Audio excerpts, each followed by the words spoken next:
El contenido del siguiente programa es responsabilidad del periodista invitado y no compromete con su opinión e información al canal regional Telecafé. Televidentes amigos, ¿qué tal? Uno de los estándares que mide la calidad de la educación superior es relacionado con las investigaciones. ¿Qué tanto investigan nuestras universidades, particularmente las universidades públicas? Y Colciencias, que es un organismo de carácter nacional, financia las mejores investigaciones que se adelantan fundamentalmente en las universidades públicas de la región.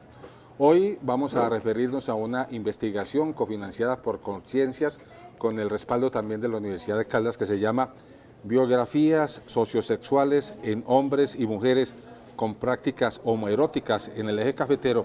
que también ha sido cofinanciada por la Universidad Tecnológica de Pereira y la Alcaldía de Cartago. Al frente de ese grupo de investigadores se encuentra el profesor Gabriel Gallego Montes, quien es además doctor en demografía. Y queremos preguntarle o iniciar el diálogo, doctor Gallego, preguntándole por qué se dividió esta investigación en dos grupos, que partió de quienes nacieron cuando ya había sido descubierto el SIDA y quienes vivieron la aparición del VIH-SIDA. Bueno, Germán, gracias por la invitación. La investigación que se adelantó con como dice Germán en la introducción, con el financiamiento de Colciencias y las universidades de la región del eje cafetero, básicamente tiene como uno de los ejes que queríamos comprender es como la huella, por llamarla así, que deja el VIH-Sida en las biografías de las personas. Básicamente en el título que tiene la investigación lo que nos interesaba comprender es cómo la sexualidad en la zona nuestra, en la zona del eje cafetero, tenemos que entenderle como una sexualidad que está antes de la aparición del VIH-Sida, o sea, antes de la década de los 80, 1985, que es cuando tenemos el primer reporte de un caso clínico en la zona de Manizales y Pereira y el eje cafetero, y la sexualidad después de la aparición del VIH-Sida. Por eso en la investigación entrevistamos hombres y mujeres de diferentes grupos de edad, porque nos interesaba cómo la gente más adulta vivió la sexualidad con respecto a la gente más joven que tienen diferentes experiencias, y esas diferentes experiencias es lo que nos permite comprender los cambios que ha tenido la sexualidad en un grupo de hombres y mujeres en nuestra sociedad. De acuerdo a los resultados de esta investigación, profesor Gallego, ¿cuándo comienza el ser humano a sentir atracción hacia otra persona? Bueno, nosotros en la investigación, un poco como algunas precisiones metodológicas, entrevistamos 308 mujeres lesbianas, que podríamos llamarlas así, y 401 hombres gays en las 4 ciudades del eje cafetero, Manizales, Pereira, Armenia y Cartago. Nosotros aplicamos una investigación que es de carácter eminentemente cuantitativo, que básicamente aplicamos una encuesta a estas 709 personas. El trabajo se hizo en el año 2011. Dentro de todas las preguntas que hicimos, básicamente nos interesaba preguntar en qué momento de la vida la gente siente atracción por alguien de su mismo sexo, que es como una de las preguntas, así como en el tema de la heterosexualidad, la gente se pregunta, bueno, ¿en qué momento los niños y las niñas sienten atracción por un niño o por otra niña? También lo queríamos mirar hacia cómo ocurre este fenómeno en personas que tienen atracción hacia personas del mismo sexo. Y la respuesta nos dieron que antes de los 12 años, o sea, que llamamos durante la niñez, el 50% en general de los hombres y las mujeres que entrevistamos siente atracción por alguien de su mismo sexo, y cerca del 80-90% de las personas que entrevistamos ocurre antes de los 18 años. Es decir, que podríamos decir que es durante la juventud cuando la gente siente atracción hacia personas del mismo sexo, y eso ocurre con personas muy cercanas al medio familiar o en el medio escolar. ¿Y por qué seleccionaron un grupo social como tan determinado? El grupo integrado pues en su mayoría por personas gay o lesbianas. Porque básicamente en nuestra sociedad desde hace unos 20 años, 30 años, en diferentes lugares del mundo vienen haciéndose más visible los grupos que reclaman derechos desde lo que llamamos la diversidad sexual. Cada vez es más visible, hay más movilizaciones. Y en el eje cafetero creo que las universidades, Germán lo planteaba también en la introducción, las universidades tienen la responsabilidad de investigar los nuevos fenómenos sociales, contarle a la sociedad estas nuevas dinámicas de los sujetos que hoy en día reclaman ciudadanía, derechos desde la diversidad sexual, y por eso la universidad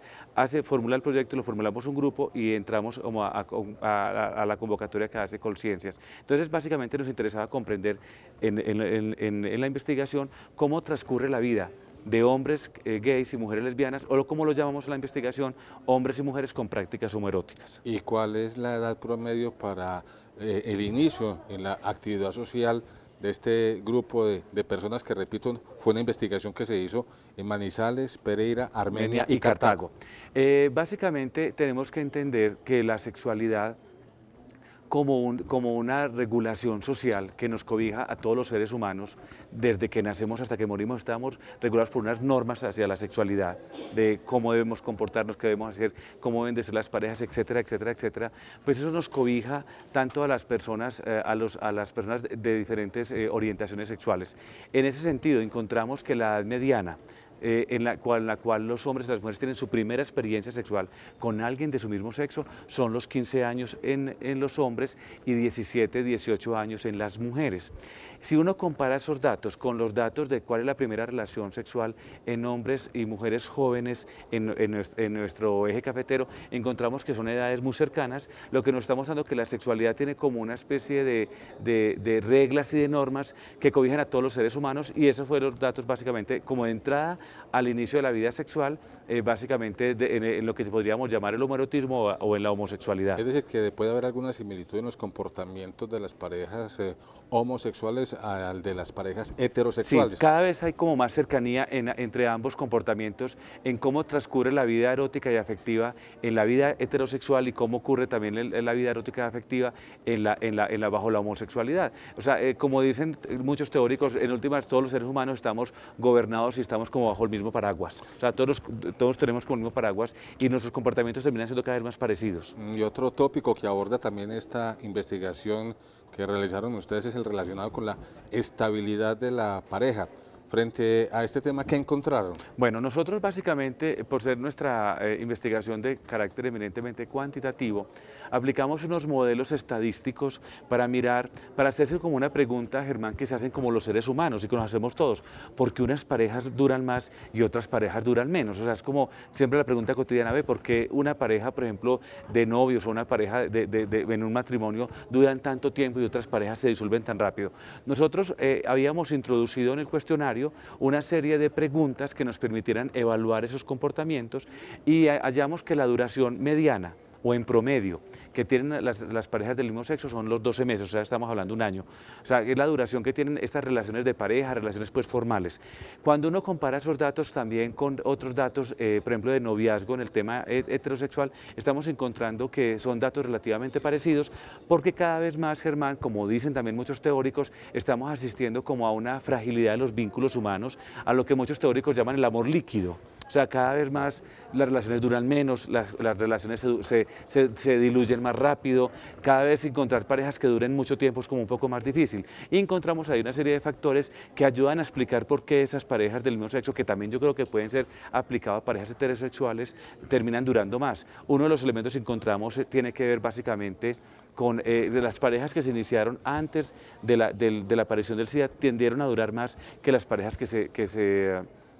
se iniciaron ahora. Las parejas de mujeres también duran mucho más que las parejas de hombres y otros factores que tenemos ahí asociados y que podríamos contar más adelante. Muy bien, hagamos una pausa en sala de prensa. Ya regresamos.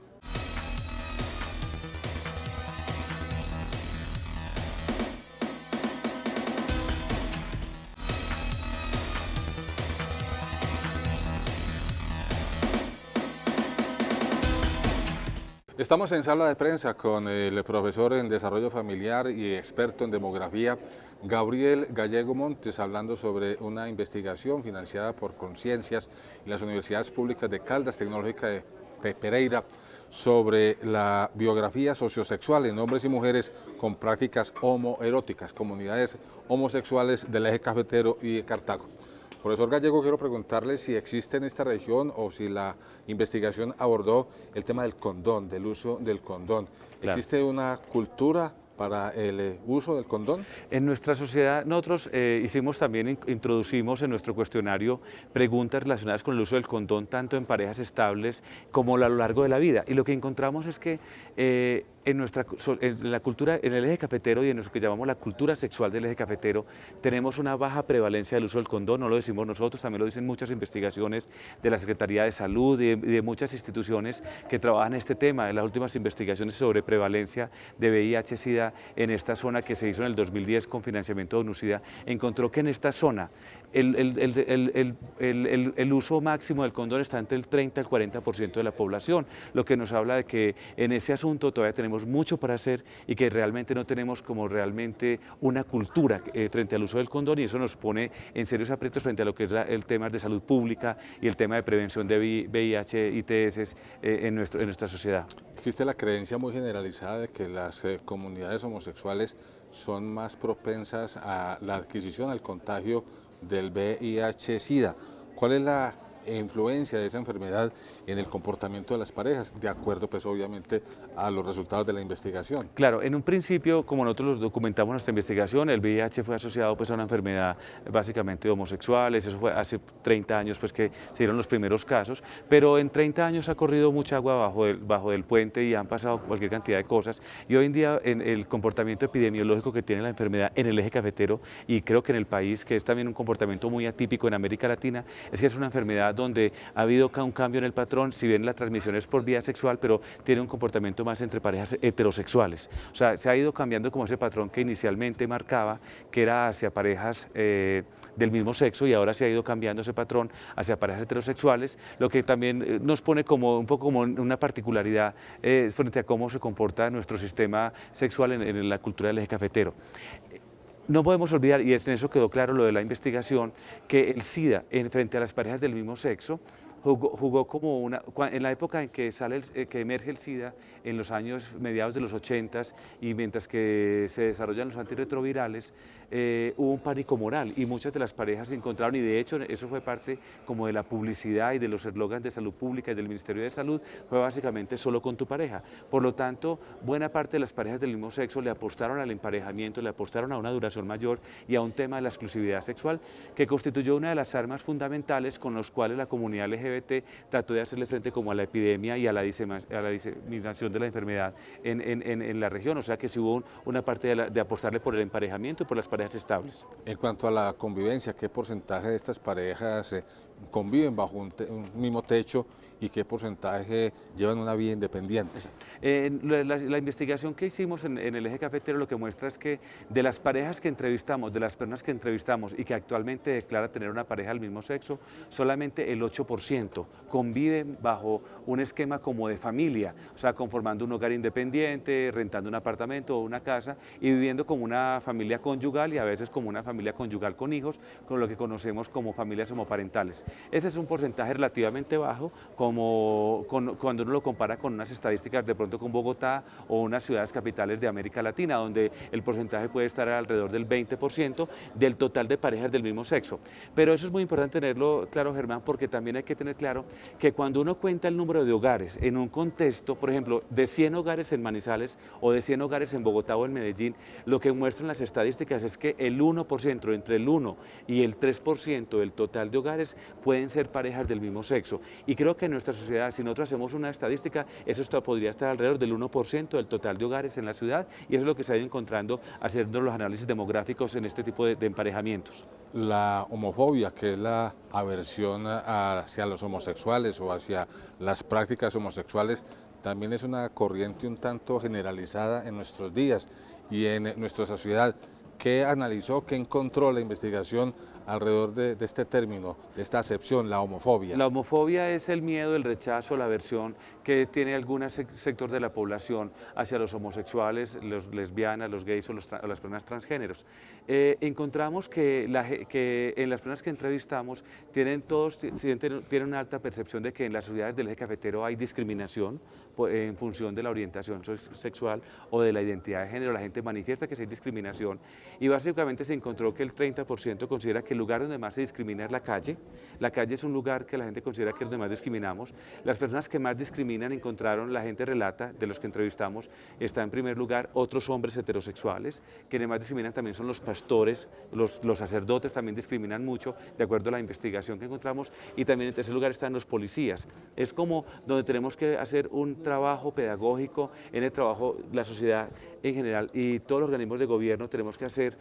un trabajo pedagógico porque la homofobia está catalogada hoy en día como un mal dentro de la salud pública y donde tenemos que hacer muchas acciones pedagógicas para construir todo el tema de la tolerancia y el respeto hacia las diferentes poblaciones. De otra parte, profesor Gallego, en nuestra sociedad, en los tiempos contemporáneos, hay una expresión nueva de la célula familiar que está constituida por los padres y por los hijos que no se deciden por múltiples factores a marchar de la casa. Y muchas veces se da el caso de los padres que conviven con sus hijos casados y con sus nietos. ¿Qué es lo que está pasando? ¿Cómo analizan ustedes que estudian la célula familiar esta nueva expresión de la familia? Bueno, esa nueva expresión de la familia, que son como estos cambios demográficos y sociales que está sufriendo, que se está comenzando a manifestar en sociedades de América Latina y en Europa, está asociada como con diferentes cambios. El primer cambio tiene que ver con situaciones económicas. En la medida en que hay una precariedad del empleo y una precarización de los salarios, para los jóvenes es mucho más rentable quedarse en su casa por un tiempo más antes de constituir un hogar independiente como había sido como la tradición. Entonces estos jóvenes, cuando alguien sale y un joven se quiere insertar al mercado laboral y no lo logra hacer como de manera efectiva o de manera muy exitosa, pues lo encuentra como en la familia como un respaldo y prolonga un poco la juventud. Y el segundo elemento fundamental que comienza a explicar este fenómeno tiene que ver con la prolongación de la juventud como una parte del ciclo vital de las personas. Cada vez la juventud dura más y por lo tanto salir del hogar termina siendo también una experiencia que se va retardando más en el tiempo. Pero estábamos analizando, profesor Gallego, el tema de las parejas bombril, como se les denomina en términos coloquiales. ¿Cómo se desarrolla la vida de una familia de esta naturaleza y qué tanto tiene que ver el modelo económico en su presencia en nuestra sociedad? Claro, era el tema del que estábamos tratando y básicamente en demografía los demógrafos decimos que la transición de la juventud a la adultez está marcada por varios fenómenos. El primer fenómeno que marca el marco de la entrada a la adultez es cuando la gente abandona la escuela, la universidad y entra al mundo del trabajo. O sea, entrar al mundo del trabajo implica entrar al mundo de los adultos. El segundo marcador para entrar a la adultez tiene que ver con el tema de la maternidad y la paternidad. Cuando alguien se vuelve mamá o papá, está entrando al mundo como de los adultos. Y el tercer elemento fundamental que marca también la entrada al mundo de los adultos es el abandono de la casa paterna o de la casa de los padres. Esos tres fenómenos están cambiando en la sociedad contemporánea, lo decíamos ahora por cambios en los factores económicos. En nuestro país, de hecho, la juventud, en una ley reciente se acaba de prolongar la juventud como espacio vital y ya estamos hablando de los 28 años. Entonces todos esos factores se están combinando para que los jóvenes permanezcan cada vez más en las familias. Coloquialmente, como tú lo decías, Germán, estamos hablando de que se llaman esas familias las familias bombril, como que los hijos permanecen más allá de lo que la sociedad espera, pero es un fenómeno que estamos viendo que se está consolidando y que muy seguramente en el mediano plazo va a ser cada vez más común que los hijos a los 30, a los 35 años permanezcan solteros y que no quieran de pronto abandonar porque se constituye una estrategia, además como se dice coloquialmente, el hotel mama es un hotel bueno, o sea, ¿para qué voy a salir yo a pagar arriendo, a asumir una vida independiente cuando yo puedo tener otra lógica económica con la cual yo puedo ahorrarme unos pesos, puedo comprarme un carro, puedo salir de rumba de fiesta? Y creo que esa racionalidad está entrando como a ser parte de los jóvenes y por lo tanto en las familias es más común cada vez hoy en día ver más jóvenes de 30 años viviendo todavía con sus padres. Y hay otra manifestación de la familia que tal vez no se ha analizado lo suficiente, que son los hogares unipersonales, constituidos obviamente por una sola persona, hombre o mujer, ya se estila mucho, que viven solos. Exacto. Germán, eso también es una realidad. Creo que el país ha sido un poco ajeno, la sociedad, la gente que hacemos políticas públicas, estamos muy concentrados a hacer políticas hacia la familia, que está muy bien, pero hemos olvidado un segmento de la población que es la gente que vive sola, la gente que técnicamente vive sola. En nuestro país, el 14% de los hogares, estamos hablando de millones de personas, viven técnicamente solas, o sea que cuando llega el censo de población y le tocan a la puerta a la gente, le preguntan, ¿usted con quién vive? La noche anterior, ¿qué otras personas durmieron en esta casa? Y le dicen, yo vivo sola. Y me parece que ahí tenemos, nosotros en la universidad hace 2 años terminamos una investigación y falta mucho por investigar, porque por general la gente que vive sola cuando cambia mucho la perspectiva si son hombres o son mujeres. Los hombres vivimos solos durante la juventud y primera adultez, pero en la tercera edad nos da mucho trabajo vivir solos, no tenemos la habilidad suficiente doméstica para vivir solas y por eso los hombres terminamos arreglando la vida, buscando pareja, organizándonos, pero es muy difícil que un hombre en la vejez viva solo. Mientras que en las mujeres, lo que nosotros encontramos es que las mujeres no viven mucho solas durante la juventud, un poco más durante la adultez, pero muchas mujeres, la mayoría de proporción de mujeres que viven solas viven es durante finalizando la adultez y lo que llamamos la tercera edad. Y muchas de ellas, por la misma precariedad económica, lo hacen con una gran precariedad económica y esas mujeres que viven solas, por lo general dependen mucho de sus redes familiares y del apoyo y colaboración económica de parientes y de otros parientes o de subsidios del Estado. ¿Cómo no aprovechar su presencia en esta sala de prensa para preguntarle por su percepción alrededor del matrimonio entre parejas de un mismo sexo? Una práctica que está aprobada legalmente en el país, pero que ha tenido una férrea y tenaz oposición de parte del Procurador General de la Nación. Bueno, el tema del matrimonio yo creo que es una agenda que es como parte de los mismos compromisos que el Estado colombiano ha asumido a nivel internacional, en la medida en que es garante de todas las convenciones y de todos los protocolos que hay a nivel internacional. Y yo creo que en el país tarde que temprano, yo creo que va a ser más temprano que tarde, se va a terminar generando una legislación que es favorable hacia el matrimonio entre parejas del mismo sexo, como ha pasado en Argentina, Uruguay, México, Brasil, o sea, todos los países, y creo que Colombia no va a ser ajeno por muchas razones, no solamente razones de tipo jurídico,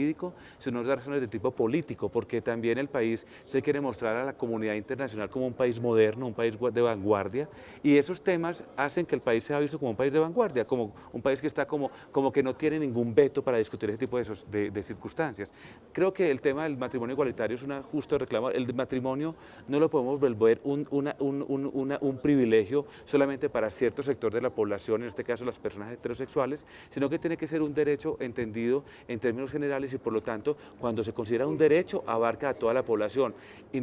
sea heterosexual o homosexual. Y creo que ahí hay un tema importante en el cual la sociedad cada vez tenemos que mirar el tema. Creo que el tema se le da a veces más discusión de la que amerita. Creo que eso hace parte de la discusión de la vida privada y pienso que el Estado no tiene por qué entrar a regular hasta el último escondite de la vida privada y creo que ese debate habría que terminar de arreglar la legislación y creo que no darle mayor trascendencia, a veces con un efecto mediático que puede no ser el más favorable. Finalmente, son muy dispendiosos los protocolos para que una investigación de esta naturaleza cuente finalmente con el cofinanciamiento de un organismo nacional como Colciencias. Creo que hay que hacer, primero que todo, buenos protocolos de investigación, hay que generar unas buenas propuestas de investigación, tener muy claros los objetivos y creo que el país también está financiando este tipo de investigaciones porque el país también necesita conocer, develar como nuevas realidades, qué es lo que está pasando, cuáles son estos nuevos ciudadanos que están reclamando derechos y realmente, Germán, y para toda la comunidad, las personas que hacen política pública, Estado, el Estado central, departamentos y municipios necesitan estadísticas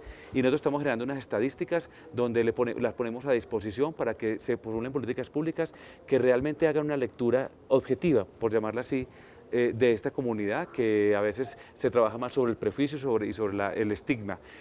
Aprovecho el espacio para invitarlos al lanzamiento de la investigación que se va a realizar el